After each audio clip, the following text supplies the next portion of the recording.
Hello and welcome to Papers Past. Staying alive in 1805.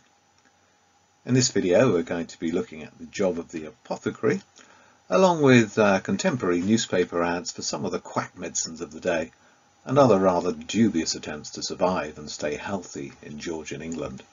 All taken from old Hampshire Telegraphs and Leicester Journals between 1805 and 1826.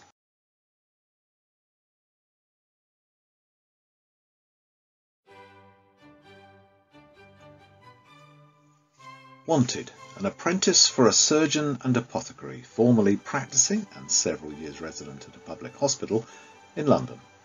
A youth of good morals and education.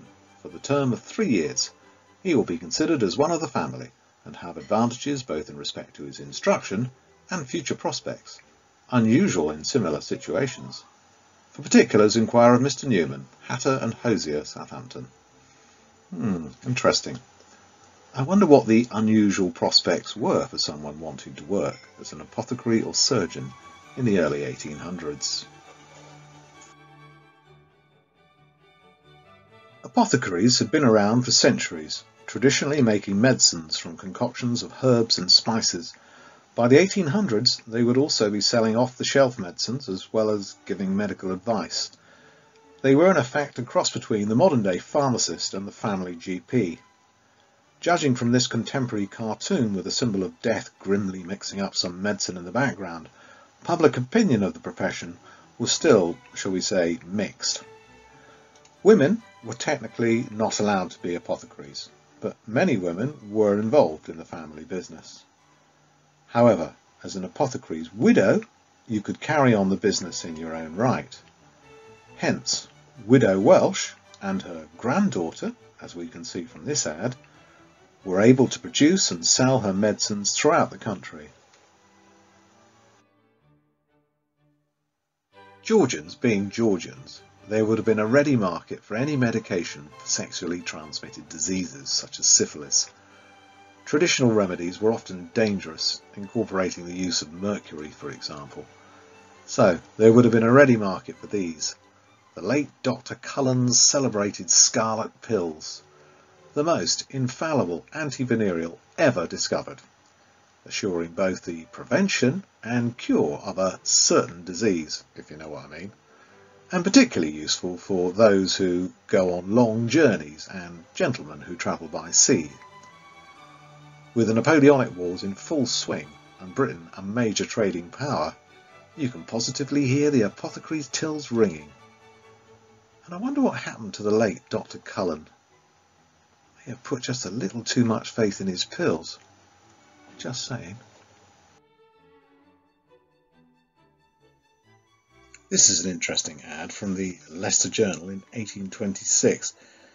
It's been placed by a Mr. J. Mallet, who's just set up in business in Leicester.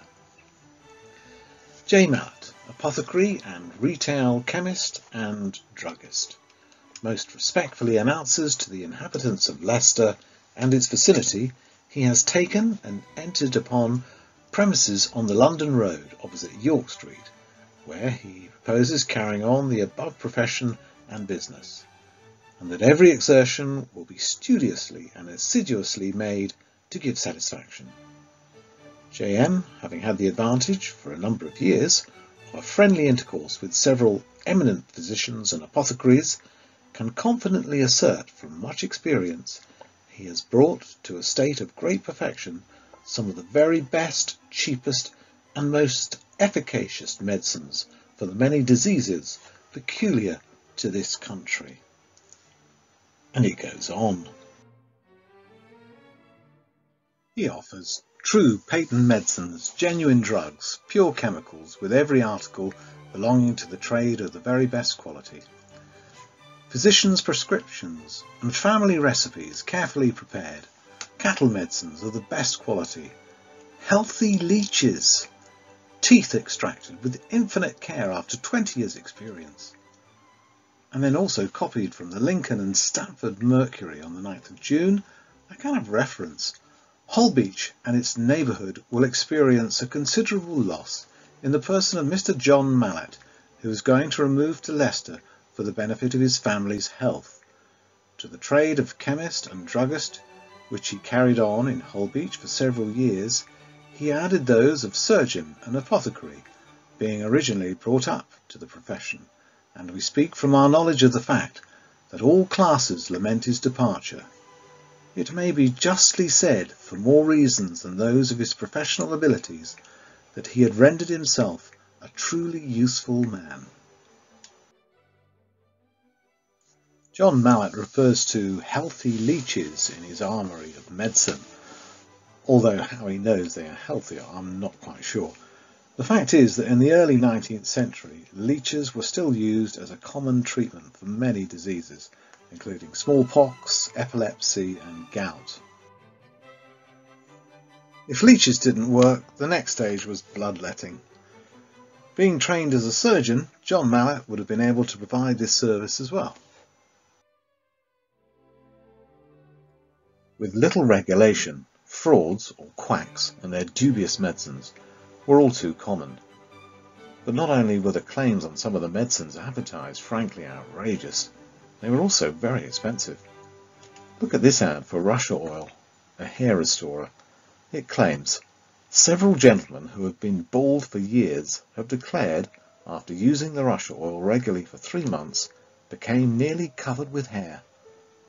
Wow, incredible. But even more unbelievable was the price, 7 shillings a bottle. Given that a schoolmaster at the time earned less than 20 shillings a week, this gives you an idea of just how expensive this stuff was. Cheaper to buy a wig, I should think. The ones you really had to watch, though, were the itinerant vendors peddling their quack potions. They could set up stall on market day, make their outrageous claims, and then move swiftly on to the next town, thus avoiding any unpleasant comeback. The quacks were quick to spot opportunities as well. Look at this ad, for instance.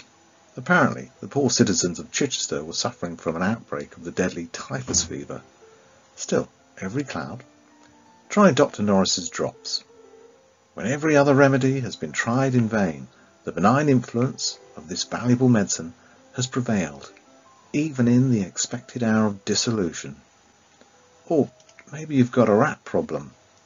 Try Atkins's composition. Apparently rats can't get enough of it. It says, "And such are the extraordinary and attracting powers it possesses, that the inventor has frequently known them to take it from his hand with the greatest avidity." Yeah, maybe I'll just take your word for it. Gout was a particular problem for well-to-do Georgians, but fortunately there were plenty of medicines available. This one, Oxley's concentrated essence of Jamaican ginger, also cures rheumatism, indigestion, windy complaints, nervous headache, giddiness, hypochondria, and lowness of spirits, anxieties, tremors, cramp, palsy, etc. It even comes with raw recommendations, so must be good.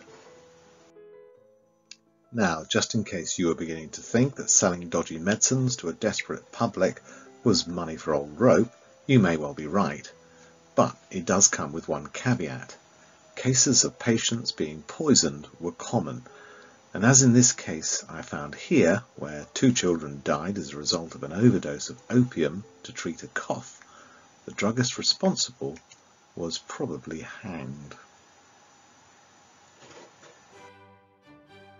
So, what about the job of a surgeon? Well, it certainly wasn't a job for the squeamish, but with Britain seemingly continuously at war, there was certainly a big demand for surgeons and their services at this time. Surgeons came into their own in other ways as well.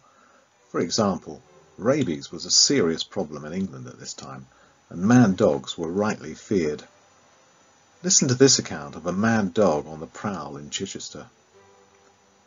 A mad dog, we are sorry to state, passed through the city of Chichester and bit in his progress a young man named Willoughby Mills, the son of Mr. Mills of West Street in the above city, so severely in the leg that the greater part of the calf was subsequently taken away by the knife of the surgeon. The diseased animal in the end was shot near Drayton by a Mr. Field, but not until several dogs had been bitten by him. With the growing taste for sugar in Georgian England, so too came the increasing problem of tooth decay. Of course, the quacks had their remedies, for example, like this one here, Trotter's Oriental Dentifrice or Asiatic tooth powder, which also claims to eradicate scurvy and prevent the return of toothache. However, at some stage or other, you would eventually need to see a surgeon, if only to remove a tooth or two. Such was the demand that some surgeons were starting to specialise as dentist surgeons. For example, Jones and Lavender here, who would seem to be based in London, but are touring the country, stopping at town to town to offer their services. In this case, they are operating from Mr. Whitmore's perfumer in Leicester, where specimens may be seen, natural and artificial teeth fixed with accuracy from one to a complete set, and artificial palates supplied. Now, if you had the money, another way to cure your ailments was to visit one of the growing number of spas which were springing up all over the country. Bath was the most famous, of course, where you might well have bumped into Jane Austen. However, there were others, such as Ashby de la Zouch, which this account relates to. Took a bath this morning, conversed with several waiting for the troubling of the waters. All agreed that their effect in rheumatism and several other disorders was most astonishing. The waters are highly impregnated with saline particles, I was told 9 degrees stronger than seawater, to which the taste is very similar. I observed in the attendance room a notice of a work on their efficacy by a physician of this town. Shall consult it. In the summer, though, the best way to restore your health was to get down to the seaside and take in that invigorating sea air. King George III had started the ball rolling with his trips to Weymouth, and his son, the Prince Regent, practically lived at Brighton in his extravagant palace, the Pavilion. Why not rent a villa for the summer, such as this one at Southsea? It's only a 10-minute walk from the bathing machines. Apparently it wasn't just the summer that bathing was practised, with doctors recommending that the best time to go for a dip was in the middle of winter. Whatever time of year, come rain or shine, everyone seemed to agree that there was no better way to restore your health than to get down to the seaside. I'll finish with this account from Brighton in 1806. The tide also has been so high that the bathing machines of necessity have been removed from the beach to the margin of the cliff. Arrivals here have greatly exceeded the departures during the last week. Miss Johnson, we are happy to state, after her very severe indisposition, is now considered in a state of convalescence. The Duke of Marlborough is already much benefited by the genuine sea breezes and the salubrious atmosphere of the Downs. The venerable Nestor of the Turf, the Earl of Clermont, is renovated in health and spirits by his sojourn here, and that upright magistrate, Mr. Justice Bond, seems to have profited in health by the genuine air of the coast. The lively Countess of Albemarle is still here. This lady is but recently recovered from her accouchement. Lord Thurlow and his amiable and exemplary daughter, Mrs. Brown, still occupy their house on the West Cliff.